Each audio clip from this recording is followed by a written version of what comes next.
paredzamība. Vienam kā vērtība var būt arī paredzamība.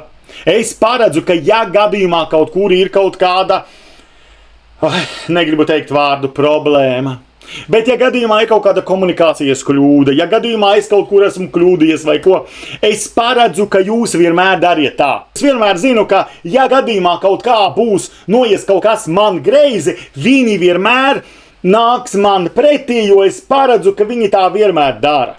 Un paredzamība, iedomājieties, cik jauki ir strādāt, ka tu pāredzi, kāds ir tas cilvēks, un atkal tāpēc, ka tas noved pie viegli. Ja? Atkal ir viegli ar tādiem cilvēkiem, no kuriem tu zini, ka tu nevari sagaidīt kaut ko tādu. Katru dienu viņam ir sava piekdiena, katru dienu savs lēmums, katru dienu tā var, tā nevar. Ja? Grūti ar tādiem ir.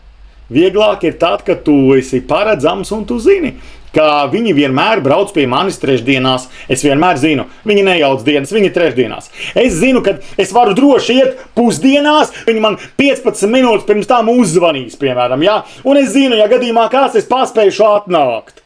Tas taču tik jauki, ka tev ir tādi partneri, ar kuriem ir viegli.